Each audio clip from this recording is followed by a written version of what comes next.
గత ప్రభుత్వం తగ్గించిన సీఆర్డీఏ మొత్తం పరిధిని మళ్లీ పెంచాలని సచివాలయంలో ముఖ్యమంత్రి చంద్రబాబు అధ్యక్షతన జరిగిన సీఆర్డీఏ అథారిటీ సమావేశంలో నిర్ణయించారు. 2015లో 8,352 చదరపు కిలోమీటర్లుగా ఉన్న పరిధిని 6,993 చదరపు కిలోమీటర్లకు వైకాపా తగ్గించగా మంగళగిరి మున్సిపాలిటీలో కలిపిన గ్రామాలను మళ్లీ వెనక్కి తేవాలని నిర్ణయించారు. సీఆర్డీఏలో మొత్తం 249 మంది ఉద్యోగులు ఉండగా వారిని 778కి పెంచాలని తీర్మానించారు. ఇన్నర్ రింగ్ రోడ్డు నిర్మాణం 4 లైన్లుగా కరకట్ట నిర్మాణంపై ముందుకు వెళ్లాలని సీఎం చంద్రబాబు అధికారులను ఆదేశించినట్లు మంత్రి నారాయణ తెలిపారు.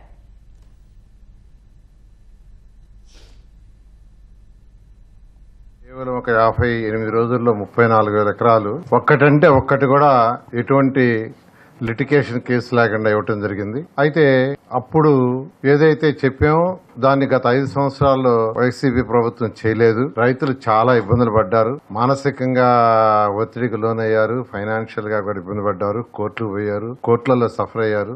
అందులో వాళ్ళకి ఏదైతే యాన్యుటీ ఉందో యాన్యుటీని పెన్షన్స్ ఈ రెండింటినీ మరొక 5 సంవత్సరాలకి పొడిగిచ్చేదానికి ఈరోజు అథారిటీ తీసుకున్నది. అంటే అంతకుముందు యాన్యుటీలో జరీబ్ అయితే 5,000, జరీబ్ కాకుండా ఉంటే 3,000 ఎవరీ ఇయర్ ఎన్హాన్స్మెంట్. అలా కాకుండా ఈరోజు వాళ్ళకి ఎంత అయితే ఉందో అదే అమౌంట్ రాబోయే 5 సంవత్సరాలకి కంటిన్యూస్ గా ఇచ్చే విధంగా మరొక 5 సంవత్సరాలు పెన్షన్స్ ఎక్స్టెన్షన్ చేశాము, యాన్యుటీని ఎక్స్టెన్షన్ చేసేటట్టుగా ఈరోజు అథారిటీలో డెసిషన్ తీసుకోవడం జరిగింది.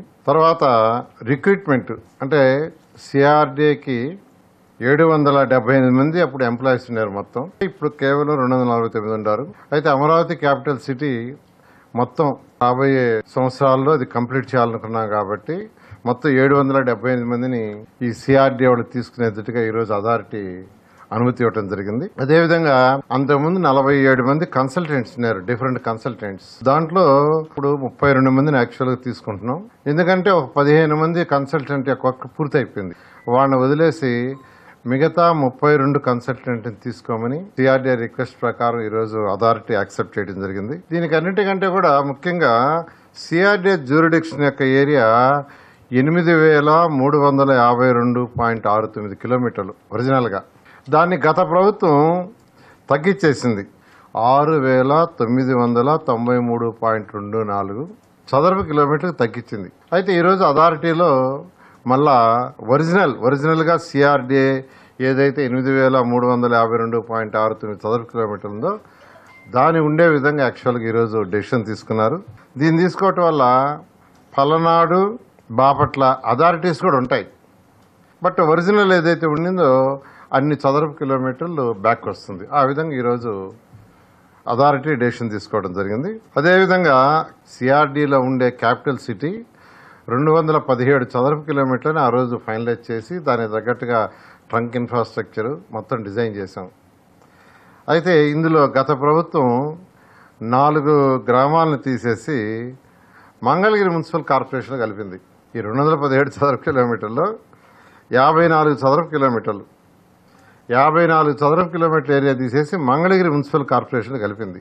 అంటే ఏదైతే 217 చదరపు kilometre capital city master plan అది కొద్దిగా డిస్టర్బ్ అయింది. అయితే ఈరోజు అథారిటీ మళ్ళా 54 చదరపు కిలోమీటర్లని మళ్ళా బ్యాక్ ఇచ్చేసి 217 చదరపు కిలోమీటర్లతో క్యాపిటల్ సిటీని చేయమని యాక్చువల్గా ఆదేశించడం జరిగింది. అదేవిధంగా సింగపూర్ గవర్నమెంట్తో వాళ్ళు సీడ్ క్యాపిటల్ కట్టేటట్టుగా ఆ రోజు అగ్రిమెంట్ అయ్యాం. దాన్ని గత ప్రభుత్వం క్యాన్సిల్ చేసింది. దానివల్ల ఆ గవర్నమెంట్తో యాక్చువల్గా డిస్కస్ చేయమని యాక్చువల్గా ఈరోజు అథారిటీ ఇన్స్ట్రక్షన్ ఇచ్చింది.